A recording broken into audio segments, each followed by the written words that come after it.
Hello everybody and welcome to today's Sunday Q&A, brought to you from, you may recognise it, what used to be the shipping shed. Remember I sort of it all went Van Gogh, then it was like, no, I'm going to be in the office now. Then I was driving everybody mad because I was in the house and the house is open plan. So I went into the shed. I used to have a sofa here. I cut it up with a chainsaw and built some desks and put some Wi-Fi in and then everything went sideways. And I kind of lamented my little shed because I used to like my little shed. I come out here, it's got a sofa, it's got a radio, it's got Dave the Crystal, please. Remember this? The old Francis Rossi classic guitar.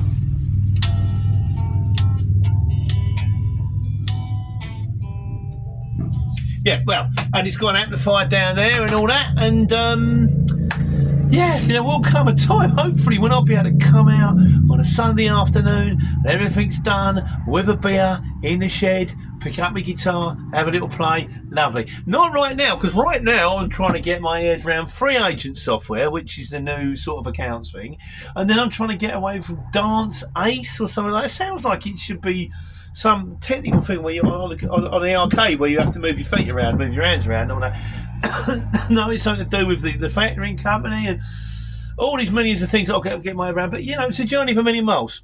You just do the next one, and then the next one, and then the next one, and then one day you've done them all, and you get in a routine, and Saturday morning, upload all my invoices and reload all my invoices, and that goes over there, and eventually, hopefully, the factoring company's no more, and then you don't have to, because at the moment I'm doing everything 3 times. You send it on a CX, then you have to upload it all to the free agent, which is the account software, because some of the money's coming in from one place and some of it's coming in from private customers and some of it's coming in from the CX and some of it's coming in from the factoring company, so that all needs to be in one place for the tax man. And so I know what's going on. And then of course you have to upload it to the factoring people, which I'm trying to have a go at right now, but we will get there. We will get there. The only thing that failure cannot cope with is persistence. So, anyway, that aside, what have we got this week? Right, so John Waters says, this is question of the week. The market's died. What went wrong? The van? This is to do with the fact we did a small ad for Ken's van, which might be a little bit too deep. We'll come on to that in a minute. No, that's not what went wrong with the market, but I like this question, so we'll be doing a video on what went wrong with the markets. Just because we don't all have to be about the CX, doesn't all have to be about life on the road. And by the way, I will apologize. I'll tell you what, we'll come to that in a minute. Right, so, getting ahead of myself. Getting ahead of myself, slow, easy, wins the race. So, yeah, we did the video for Ken. The courier van is for sale. All I can vouch for is this guy's very, in the nicest possible way, and he's kind of like a brother, he's very OCD. Tiny. I mean, I don't know that apparently there's a ding in the wheel arch, which I hadn't even noticed. But if anything needs doing, and he'll be super duper clean. He looks after everything to within an inch of his life. So, it's someone I forget. I've lost your name. It's a long wheelbase, John. Thank you very much. We get stands to reason. You get 3 planets in that. Right, Dale Steele says, he said, one careful lady owner, not been used as a taxi, no track days. He said, on a serious note, I run a dealership and I would struggle to get 14k for it with a dealership warranty, etc. He values it at 12.5k on a good day to a private seller. And Mark Smith says 12k all day long. So the problem is, if you're selling a van for a mate, he says, look, this is what I want for it. And I said, okay, I'll put the word out for you, Ken. Now, he could say, I want like £500,000 for it. So I'll put the word out for you, Ken, because he's my mate. If it's any good to you guys, you could always contact him. You can have a deal. I mean, if you want, you can say in the nicest possible way, I can show you what it's actually worth. I'll give you it now. If you want, he'll say yes or no. It's not, I'm just a middleman here. I'd do the guy a favour and stick it out on the channel in case anybody wants a van. What it's worth, I didn't even look. Vans is not my thing. Lorries is my thing. If he'd have shown me a lorry, I would have gone, nicest possible way, mate. I've seen out there differently for a bit less than that, but vans, no. I'm just me and the deaf. So, yeah. So anyway, and Niall Wilson said, he said he liked about that on the plus side of things with the Citroen thing, because again, I don't know vans. He said, awesome vans. I get nearly 40 miles a gallon out of mine using a speed limit. I get 11 miles a gallon out of the 18 ton because the DAF's got a computer, so you can look at it. Having said that, you charge accordingly. But yeah, nice. He said they can also carry 1400k at a push and keep the fuel low. You could get 50. You could get 1.5 ton on it, which in fairness is more than you'll probably get on a Luton. Luton, you're probably only looking at just over a ton if it's got a tail lift and it hasn't got curtains, and it's not far off what you. I mean, you get these people with a souped up sort of like a 5.5 ton vans with an extended bed, saying that they're a 7.5 ton van, 7.5 ton. Not really, is it? You know, when you rock up, you can take 1.5 ton. Yeah, we need one that can take 2.5 ton, and we need one that looks like a lorry. But hey, you know, what did one guy turn around and say once? He said, "No souped up Lutons, even if they have been on Pimp My Ride," which is probably my favourite comment ever. I'm quite pleased with that one. So, they said it also looks like a H2214. That's a 4 metre bed, so it might be. I don't know. I just put the advert out. If anyone's interested in a van, if they want to make you an offer, make you an offer. I've done my bit. What happens after this? What can I do? Sean Gilmartin says, is that a big ding in an near side seal? I don't know. I didn't check. I just went around it with a camera. And Steve Turbulent says the same thing. I don't know. I don't know. I'm not trying to sell you something that's something that it's not. I'm not trying to sell you something at all. Ken said, Ken said, I'm selling the van, could you tell everybody? I said, I'll do one better than that.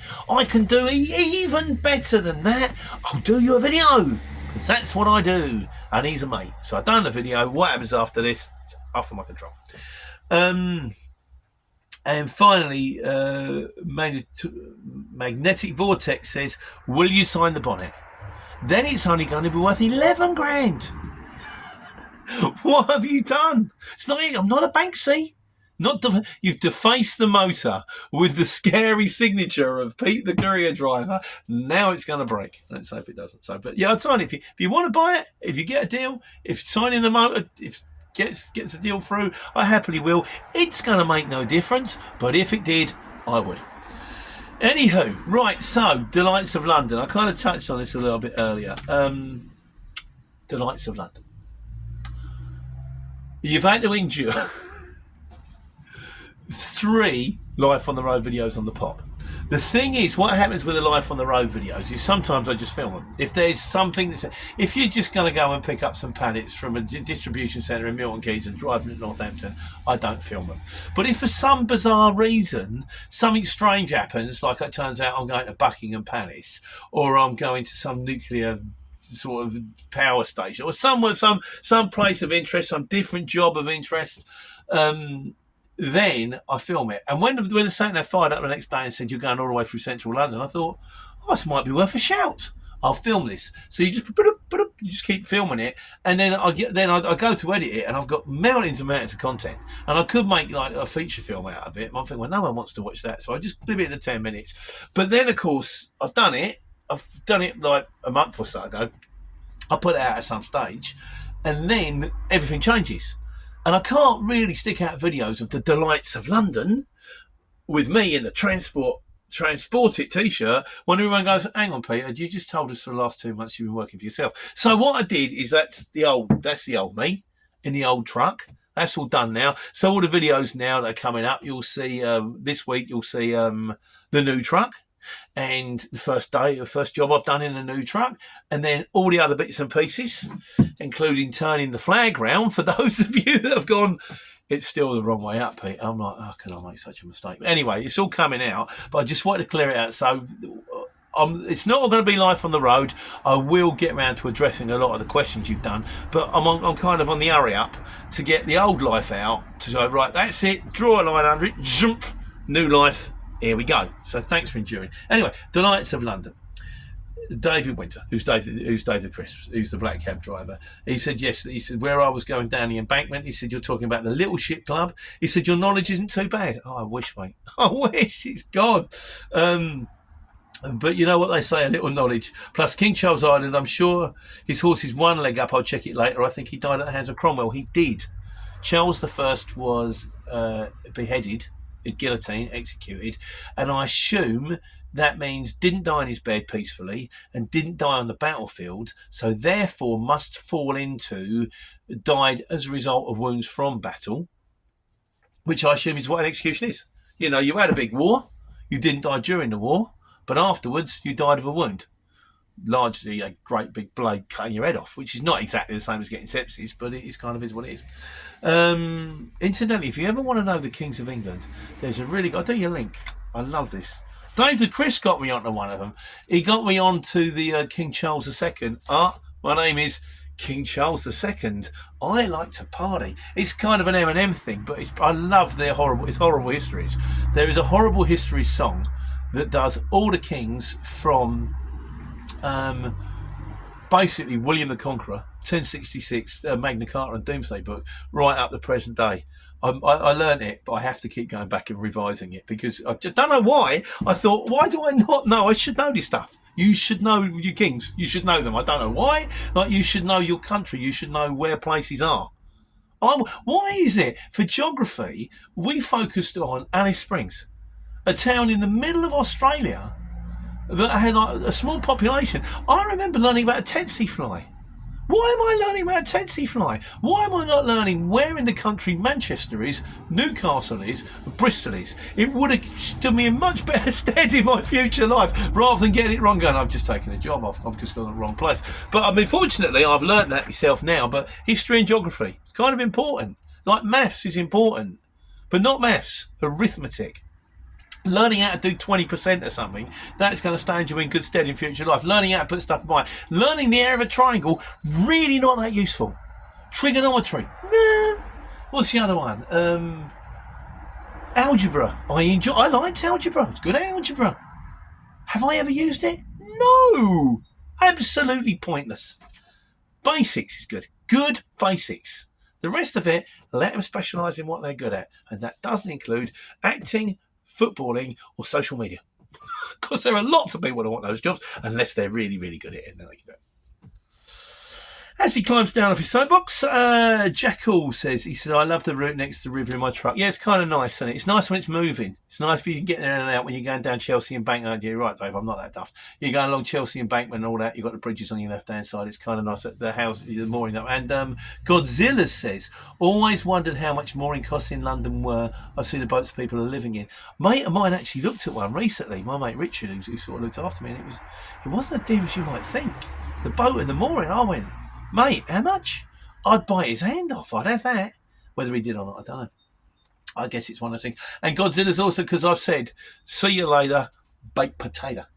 And Godzilla said, apparently that was a big Viz reference, Cockney banker. Yeah, well, and he says, I can't help notice your accent's stronger when you're in London. When you're in London, it's cancelled. London. The truth of the matter is, I'm going to let you all into a little secret here now. All of our accents, all of our voices changing depending on who we're with.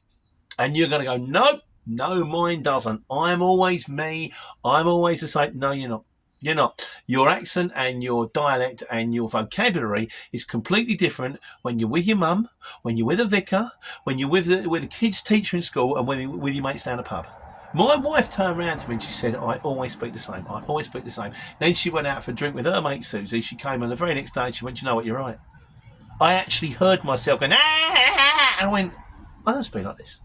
It changes. Your personality changes according to who you're with. The personality that I am really is kind of the one I am now. Although I have laid it on a bit through the video. But this is how I speak normally, and this is how I am normally. The person that I am normally is the person who talks to my wife around the table.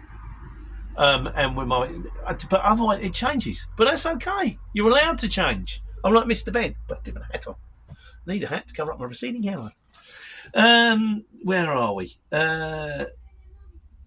Yeah, so the Viz restaurants, I didn't know, but I do love a bit of Viz. As we know, we got and to go in the shed, we have over here, come here, Bosh, Profanosaurus. If you haven't got a copy, highly recommend it. Roger Melly's Profanosaurus. Can't say that. My mate Nige, best mate Nige, has actually got an entrance in there for the chin airbag. You know, when you do a photo, and he said, and it's the appearance of a non-fatty on a photo where you sort of, you take the photo and it's like this. It's like, well, it looks like the chin airbag's gone off. So, brilliant.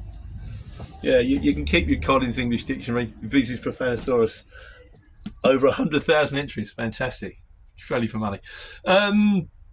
Where was we? Oh, right. So we're on the Wise Guys now.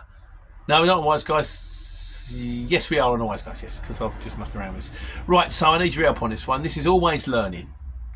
He said, I've just moved to Wales from England, not realising the speed limit. I have to rearrange in books in a minute. Not realising the speed limits for built-up areas is 20 miles an hour, not 30 miles an hour like England. Went past a camera several times doing 27, walking pace, really. Not exactly. I wish I could walk at that speed. I can't run at that speed.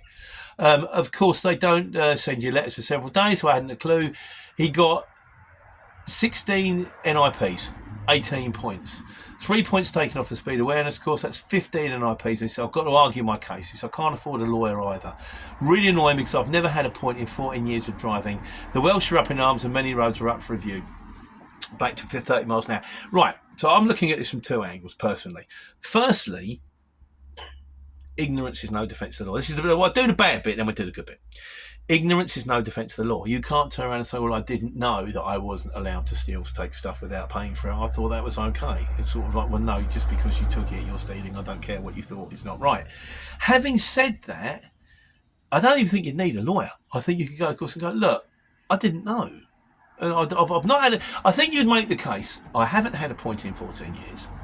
I wasn't aware of the fact it was 20 until I got my first letter, by which time I'd been driving the same way for 2 weeks. If you'd have sent me an email the second I got it, or rung me up and went, you're not allowed to do this.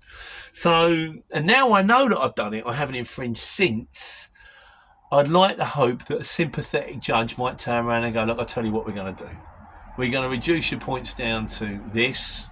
We're going to throw you a big fine, so your insurance is going to go through the roof, but toe the line play again. I don't know how you're going to go. It's a tricky one. So if anyone's got any experience and we can get back to always learning, well, let's hope he comes out of it. It strikes me the guy didn't set out to do any wrong. And, to me, a lot of the time, it's about intentionality. It's whether you're pretending you didn't mean to do it, but actually you did, or genuinely you did it, but you just didn't mean to do it. And if you didn't intentionally set out to do wrong, I can't help feeling that's a mitigating circumstance. But I'm not a lawyer. I'm a lorry driver and a philosopher in the weak sense of the word. That's what I do. So mainly a lorry driver, to be honest with you. But yeah, let's get back to the guy, see what he says. So that's the Wise Guys. And now we're on to today's miscellaneous. Paul Oldfield says, I didn't have time to stand for the Wise Guys. He's saying, hi Pete, I hope it all goes well with you. Clive Littlewood says, thank you, Paul. He says, please don't go down the factoring route if you can possibly avoid it. I have never met anyone in 40 years of business who had good experience with invoice factoring.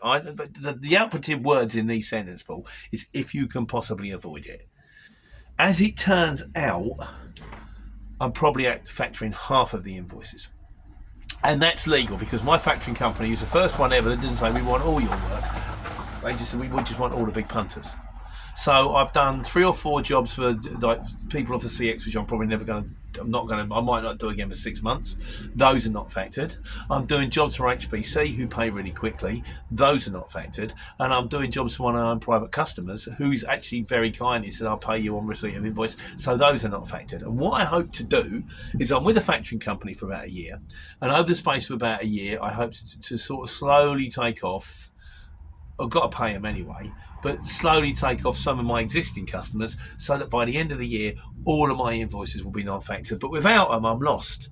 You've got my diesel bills are like £700 a month. And then there's the insurance. Oh, we'll come on to that. The guy you turn around and ask the question how much it costs to run an 18-ton truck, Godzilla's has actually give us a breakdown.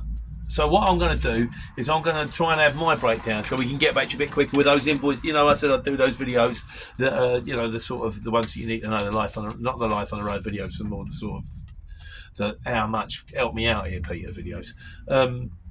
So Godzilla's has kindly come on back with a breakdown, but we'll have a look at that and we'll see if we can do one for you. But I'll say at the moment I'm given the choice of factoring or don't run, but I've kind of got a halfway house of half factoring, and hopefully in a year's time no factoring. And also it'll make all this invoicing thing an awful lot easier because I could potentially then invoice everything through the CX and it would cut my admin by a third. But at the moment, if I've got to do the admin, if I've got to work, sort of from 4 o'clock in the morning to 8 o'clock at night, Monday to Friday, and then spend all day Saturday doing it, I'm going to. if I have to work around the clock, I'm going to. I'm on my. I've got an aim. I'm going for it. So we're going to go for it. Rash1369. He said, glad Dale. Right, yeah, I've got to pick you up on this, Rash. Glad Dale still told you about yourself. Share the video on what happened with your business, Pete. Like I said, this is not a 3-minute video. What happened with the business? This is like a feature film. Trust me. By the time I get to this, there's so much going on here, and at the end of the day, Rash, it's my life. I got depressed over it. We did a video. I'll do you a link on how dealing with depression. It was like, it's not easy for me. I go, oh, just tell us what went wrong. Mate, it's not. It hurts a bit. It's not great, but I like the writing thing, and also I get a sense of achievement. No one reads the damn things anyway, but you should do. There's a book. Have a link. Shall I go on, Mum? It's a cracking book. And there's also the superhero book. They're not in here, so I can't show you one.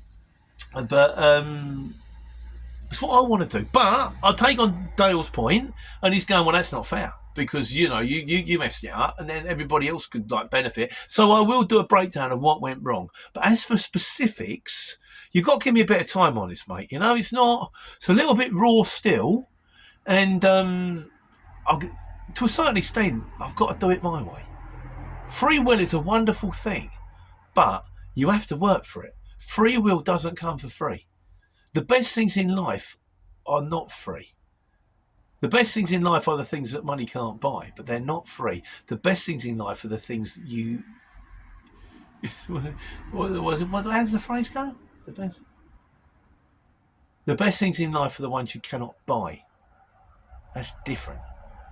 Right, told you a bit of a philosopher. Anyway, off on that tangent, we're now back in with Kaya Dale Hayed says, in your opinion, what is the best panel van to buy? Look, I could have told you. To me, it's a Sprinter. Every time I love a Sprinter. I'll do you another link. There's another video now to what's the best van. At the end of the day, everyone's got their own opinion. I love a Sprinter. For me, it used to be Sprinters and VWs, then Transits, then everything else. Kind of lost track with VWs. And the one thing I will say is the up and comer who's coming up the rear, but sort of gaining ground fast. The Renault. We had a Renault curtain side tail lift on a firm when I was working for Transport It. Tiny little van, sort of ergonomic, comfortable, easy to drive, had all the right bits, and I'm thinking, I wonder if French people have actually finally pulled their fingers out and made a decent motor. Everybody's going, oh! Yeah, what's that Daniel Garumba says? Leaving it what they're good at, smoking fags and drinking champagne. But, I don't know, I like the Renault. So I've done a link to my old one, but again, we'll probably have a load of people going, love Renaults, hate Renaults, love Renaults, hate Renaults. End of the day, personal choice. We had a guy fix our washing machine. And I said, what washing machine would you buy? And he went, one of these. It's a Hot Point, it's an Indesit. He went, they're cheap. He said, you can get an expensive one. Might break, might not. It's like a Sprinter, isn't it? You can buy a really expensive brand new van. Might break, might not. Not going to draw, really. So anyway, we could have a talk about that one, but that's just my experience. Stew Pot says, yeah, this is it. I said, does anyone actually sleep in their van who's actually made a fold-away bed? Stew Pot says, I made my homemade fold-away bed in the cab. It's brilliant for Leyland AFC. So he's obviously got a bit of wood, got a jigsaw, bit of foam over the top, bosh, and then you go, right, I'm going to sleep now. Dunk. And suddenly it's like, I'm in the Lenny Henry Hotel. I'm in the Travelodge. Very comfortable, that kind of thing. So, yeah, I'd like to see that. Show us a picture. Chris, 37, well, it's just Chris, isn't it? Right, and this is the final word from Chris. He says, in the last 5 years, the average mortgage has gone up by £325 per month. I wish mine had. A pint of lager has gone up by 39%. Bread, milk, gas, burger. Yet kamikazes still talk about £3 a mile. As much as shippers would love to work at this price, race to the bottom. Again, Chris, now I had said I run at £3 a mile, but a couple of things. We're going to do a video on this. Firstly, I don't always run at £3 a mile. If I'm going to do a 20-mile job, I don't charge them 60 quid.